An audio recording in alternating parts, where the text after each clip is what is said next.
Welcome to the Complete Fitness Podcast with Core 4 Complete Fitness.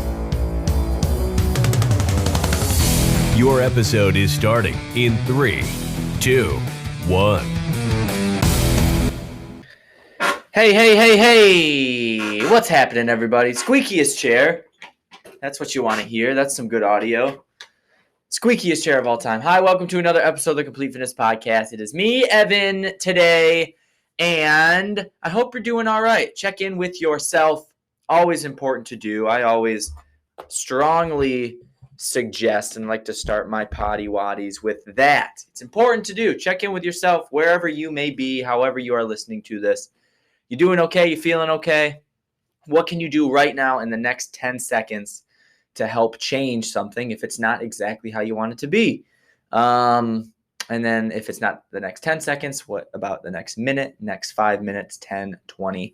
And if it's something you don't want to do, if you're procrastinating and there's just one thing in front of you and some peace, just do it. Have this be your inspiration to just do it. If you're on the fence about working out today and you're going, maybe I don't have to, this is your sign. Get it done. Whether it's your first workout in your entire life or your first workout this week just because you've, had a weird week, do it. You never regret a workout. And that's just facts. That's just gospel. That's church. What's been going on? I have not been on since Memorial Day, where we did the Memorial Day Murph. That's a very, very popular workout. It's started in the CrossFit world, CrossFit community. But now I think personally that it's kind of escaped that. It's kind of just this big famous Memorial Day workout to do, which is sweet.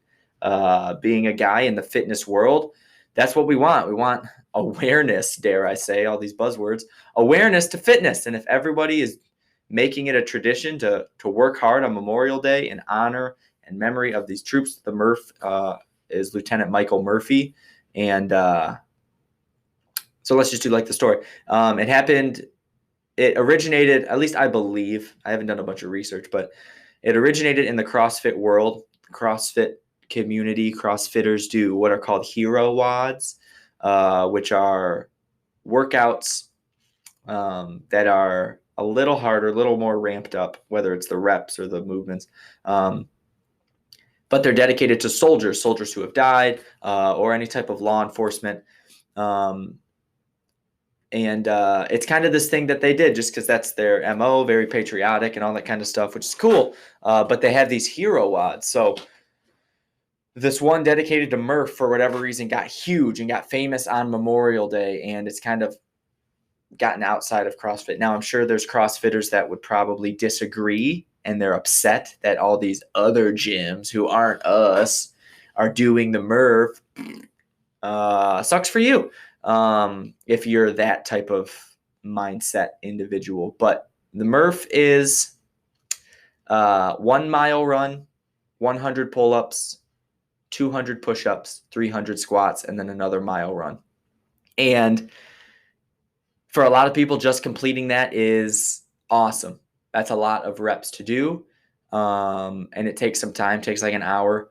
I'd probably say on average, on the whole average of the entire planet doing it, it's like, the entire planet, it's more than an hour, but you get what I'm saying. It takes about an hour to do, give or take, 20 minutes each direction. And we did it. We did it for the first time here on Memorial Day, and it was fun. We had 49,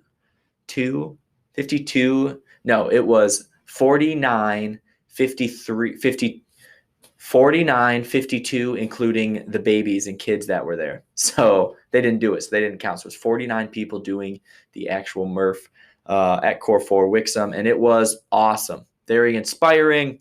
Very sore bodies for the week following and the rest of our Memorial Day. And it was great. And since then, I've just been kind of on a high. It just feels good. And I think that has a lot to do with, accomplishing something and doing something physically hard and doing it anyway and knowing you're going to do it. and accomplishing it. And we don't do that enough because life is pretty good. Life is so good that we make up things that are problems nowadays, it seems. But I won't get into that. That's for a different podcast entirely. That will never be made by me. But other people have good ones on it.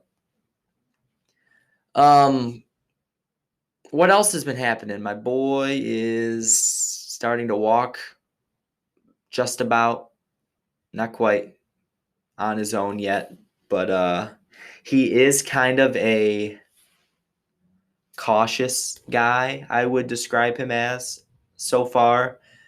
He's not like super clunky and rambunctious and just getting into stuff. He like he'll like go towards the outlet and like look at me and be like, and because he knows that I always yell at him, no, don't touch that. Even though they got covers on it.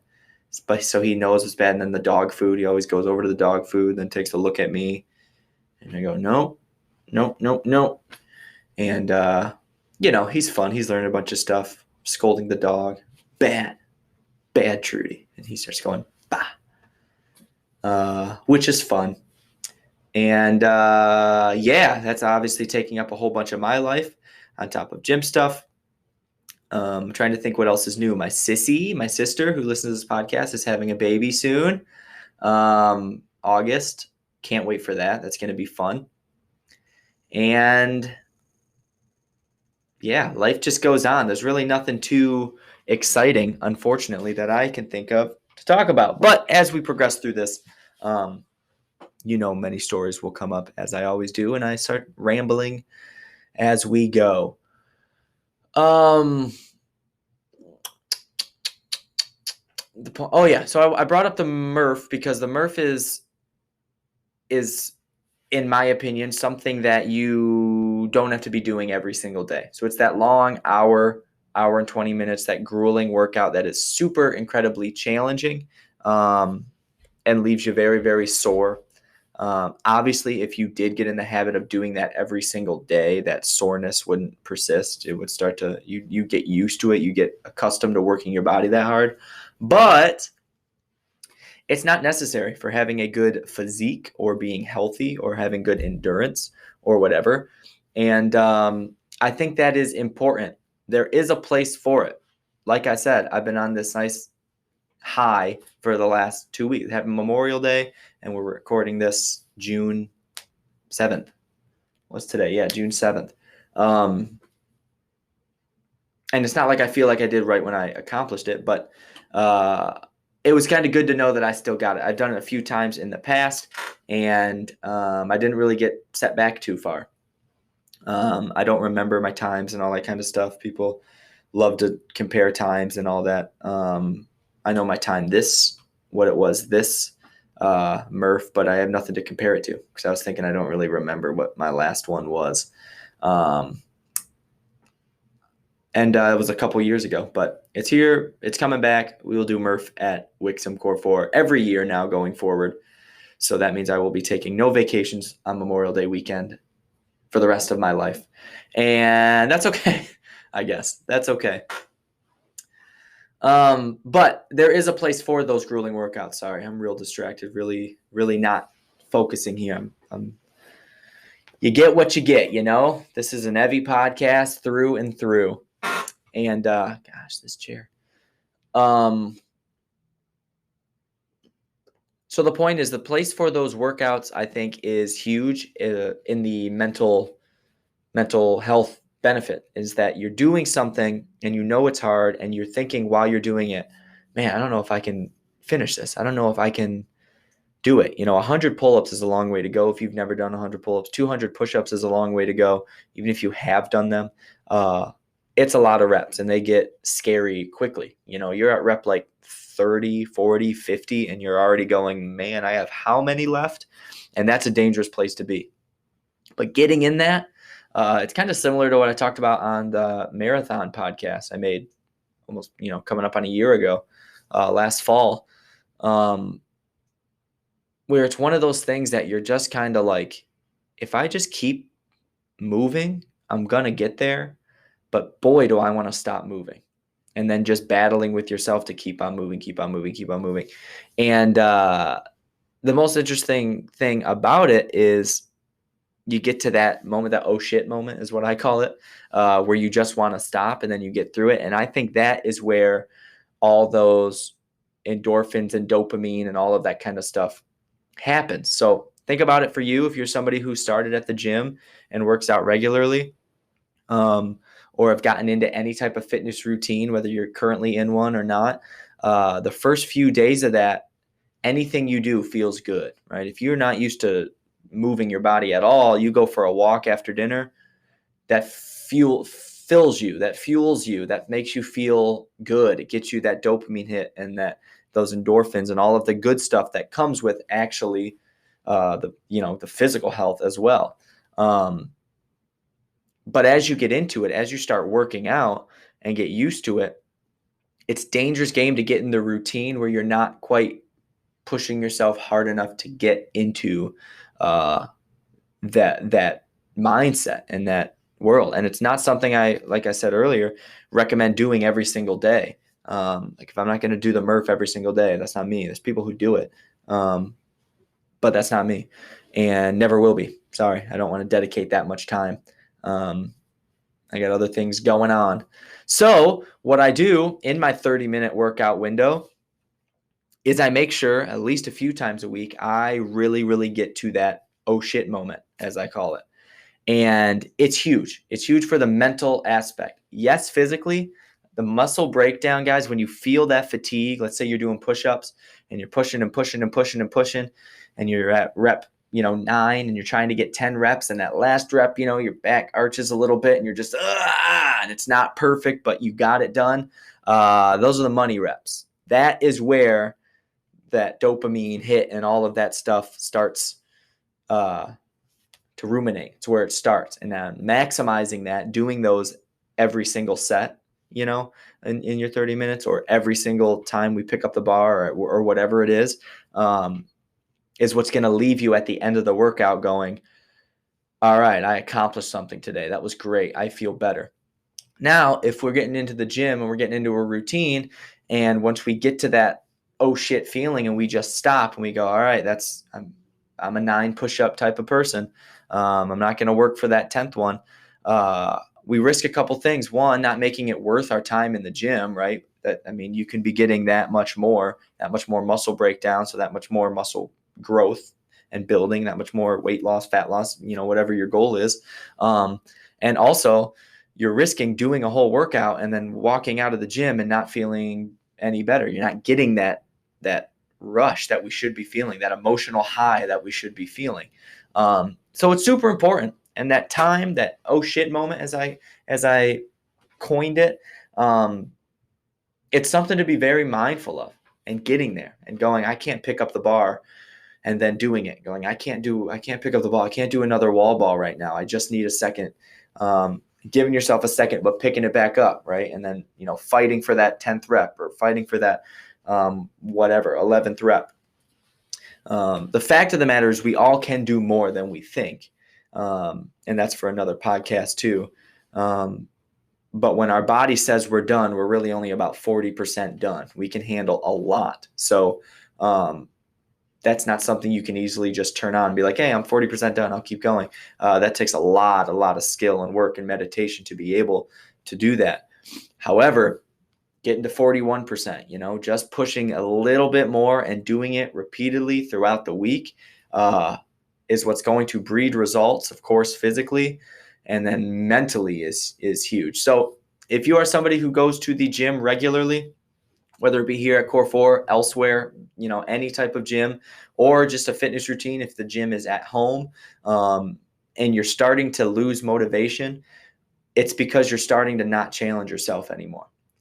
Easy is boring. I say it all the time in the gym, especially when I'm coaching. Easy is boring, and boring means stopping. We're going to get bored. We're going to get distracted. We're going to not want to do it. It's going to be harder to go down to the basement, put in the P90X video, and work hard, right? But once you're in it, you're in that battle, you can't think about anything else, and it's fun.